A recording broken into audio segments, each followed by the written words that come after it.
Hi everybody, my name is Jessica Holyfield. I'm a professional dancer, professional dance choreographer, and dance educator based out of the southeast of the United States. And we're going to be taking a look at Akanen from Soopa2 versus Halo from Wooflo, their uncut battle from Street Woman Fighter Season 2. I know this was one of the final instances. I believe this will be the final video that I'm able to watch.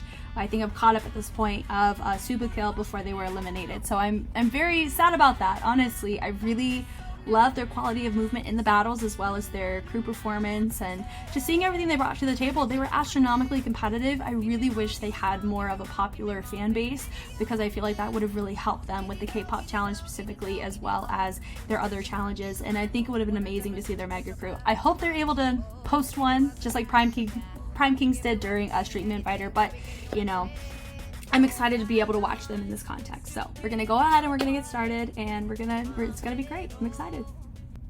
Fight! Let's do it. 3, 2, 1. Let's go.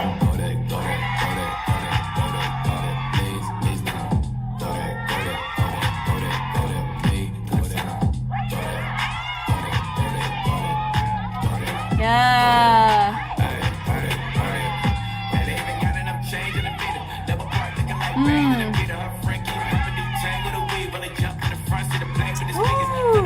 Yeah.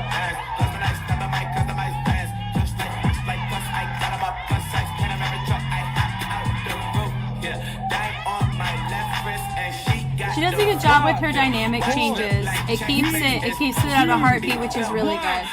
Yeah.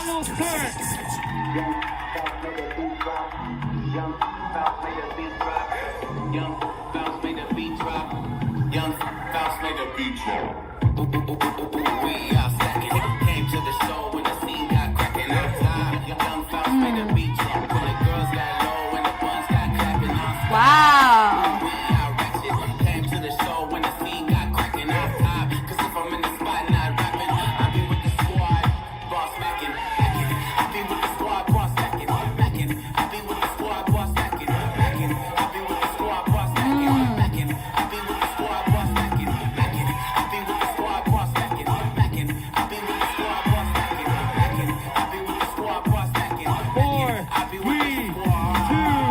Wow.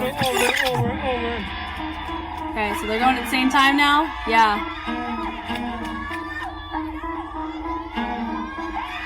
Let's go. Hey yo, look like I'm going for a swim. Dunk on him now, I'm swinging off the rim. Bitch ain't coming off the while I'm coming off the court fully drenched. Here goes some haterade, get your thirst quenched. Style going Wow. These birds copy every word, every inch. But gang got the hammer and the wrench. I pull up in that $250,000 off the lot. See, wow. Show off my diamonds like I'm signed by the rock. Ain't pushing out his baby's telly by the rock. Hey yo, I been on, you been con. Bentley tints on, Fendi prints on. I mean I been on, X-Men been on. Wow. Like the prince on. Wow. Okay. So we saw a very interesting thing happen in this rematch. So before this video, I reacted to the other 1v1 of the elimination, like 5-4-2, that kind of situation of the crew battles. And I saw that what Wooflo did in the rematch, like when they're both dancing at the same time, was it ended up tripping up Yumeri from Soopa2, and then what ended up happening is what Akanen did, tripped up Halo from Wooflo.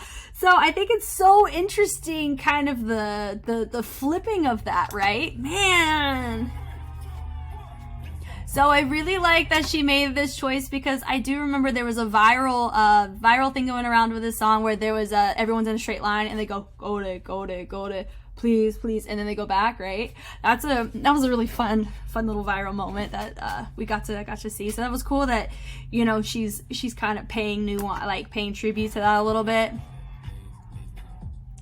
Yeah. So I like the framing that she's choosing here. I like the usage of the hips. I did notice that compared to what Halo did, Akanen chose to stay very very stationary towards Halo versus going around, like what Halo ended up doing. She framed around, but she's doing a full frontal attack towards Halo for all of this. Very close to her. You know, she does a great job of transitioning the body rolls from the top of the chest down into the torso, which is really nice. You know, I think it's something that we're noticing, that whenever she does a lot of big extroverted movements, she goes back to her home base. Is this, no pun intended, because I know that she has like a, I think it's baseball, right? Like a baseball jersey on. So like home base. Sorry. But that's like her home base here, right? It's going into that subtle groove. Either it's the chest or the hips or something along those lines. Yeah, I love these hits of the accents with the hips and the chest, which is really nice. Yeah, I will say my only note I notice here is a lot of her movements are kind of chilling on the midline. So there a lot of her arms are here, and a lot of her torso is really hitting those moments. And I wonder if it's because she's trying to hit a lot of the musicality and she's hitting them in such a way, but she's really trying to make the most of her time. I'm wondering if it's a purposeful choice for her to keep her arms more closer to her body, instead of, because normally I would see somebody really try to extrovert or push the boundaries of where their extension could go, right? So I think it's an interesting choice that she's choosing to have her arms kind of stay here versus pushing them out whenever she's pushing with the torso. Yeah, that was fun, going boom boom and then into the third thing. So sometimes we were seeing people, they were hitting all three and then they reset, but that was a really smart choice from her to hit the two and then go into the next thing. So not really hit the full three, but use the bass in a different way. I think that's always smart. Yeah, so it goes boom, boom, da, da, da. Like she's hitting different parts of her music, which is always an A+ for me. She's listening, a nice sneeze there. Yeah, so she goes boom, boom, but notice that's her, she's back to her home base, which is her hips right here, but she's changing the position, so she's more, not with both feet here, but like one of them's in front a little bit more, which I think is a good choice in this case.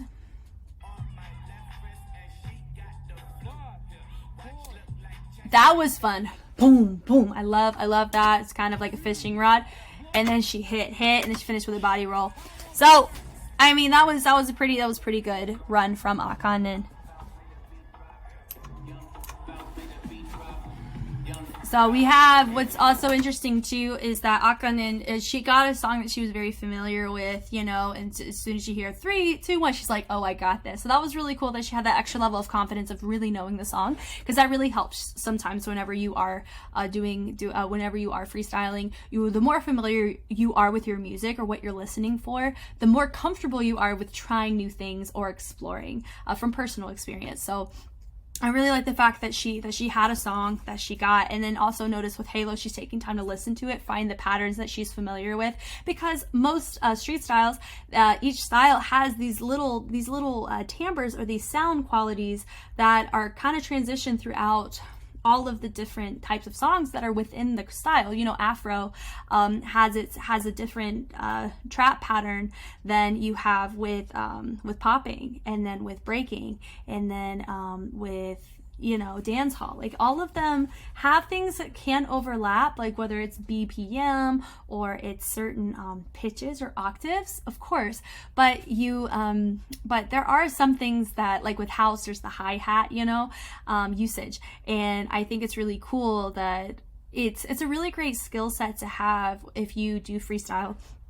It's a really good skill set that helps you be able to know what you're listening for, and that can guide you to what kind of style you want to represent to that song. And the more fluent you are in multiple genres, the easier it is to be able to showcase yourself with different music. So that's why I am always told when I have to practice from my teachers that you try to dance to different genres, because you're able to open up different pathways. At least with waving, you're able to open up different pathways and not get stuck in the similar beats patterns that you may experience whenever you are practicing to music that you like. So I think that that's a really good skill to have, and if you do want to get better at freestyle, that is something that has personally helped me, and that I know know has helped many other people, is getting very familiar with the genre of music that is representative of that style that you want to enhance in.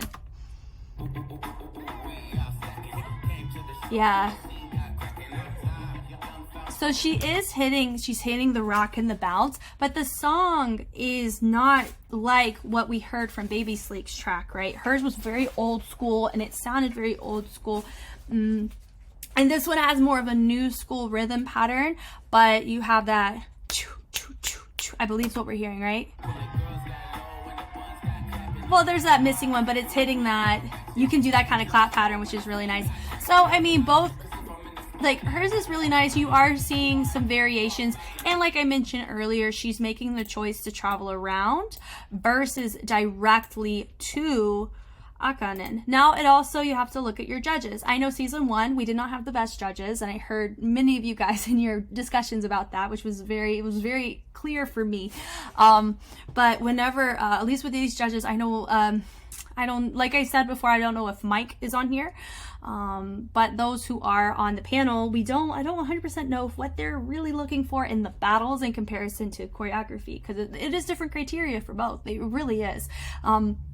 And so I feel that I don't know if they prefer the straight offense approach or if they prefer like showcasing around. I don't know, because I don't know who won these. I do know that the overall elimination was to Supakill.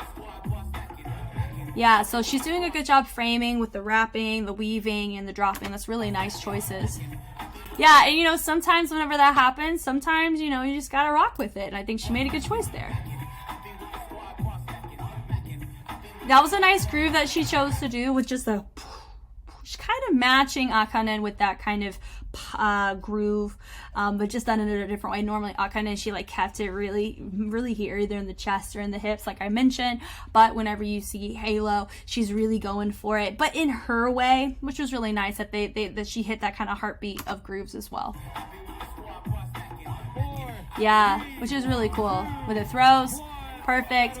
Okay, so this rematch. Akanen really took ownership of this rematch.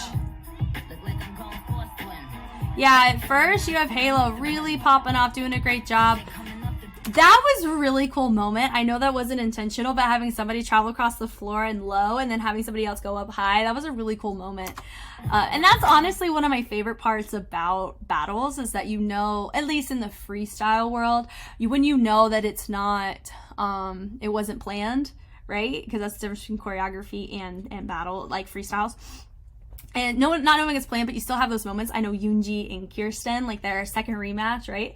Seeing that, like that moment with the fan cake and the drop, like moments like that, they just have that extra wow factor because it wasn't planned, right? There's that element of surprise that people normally have filtered when they watch these. So I think that was a really cool moment, just seeing that kind of traveling happen. And then Akanen she made a great choice, honestly.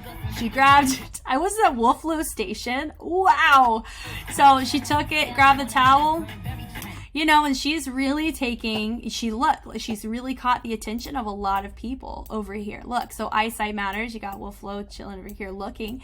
And honestly, when you draw people's attention, that can really work in your favor, because the more people, because look, there's a huge separation and it's really difficult to focus on both, especially if you can go based on where the judges are at. So I don't know where they're looking because I don't see their camera angle, right? But you notice there's a lot of people whose eyes are on Akanen because of that kind of choice, that risk choice that she made. So if there's judges looking at her, that means they're not looking at Halo, right? So that means that what she's doing, that can really, you know, that can affect the overall impression that Halo makes, because there's more content that they're seeing of Akanen more so than Halo in this rematch because of just line of sight, not really because of many other things, which is something to take note of, I think. And I would say that Akanen's really taking ownership. She's come back and she's still dominating in the forefront here. You know, Halo's holding her own. She's doing great. And notice here, she goes up, she goes down, she drops, and it causes Halo to drop or fall, you know. She goes right there and she comes up, plays it off, which I'm always impressed with when people do that. And there's that pocket that Akanen, that's her reset, and I do like that. And she's facing Halo, she's like, I'm not done battling you yet, you know? They turn it down. They both drop their shirts. Yeah.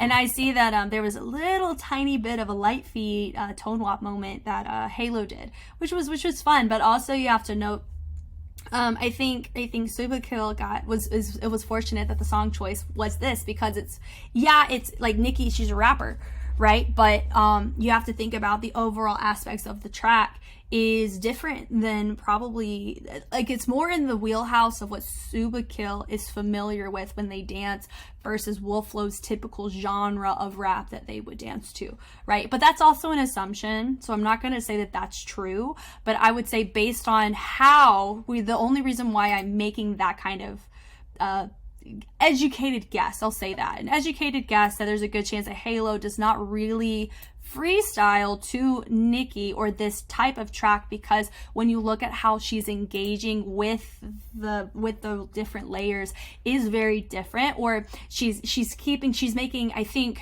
maybe safer choices, because we've seen her take some big risks, right? But they may appear to be like a little bit more of she's just riding it like a typical rhythm until she can find an area of the song where she can really dig in, right? Which is a really great skill to have. And I just think it really helped, it really worked in Akanen's favor for this song, because she is in it, and that really helps a lot.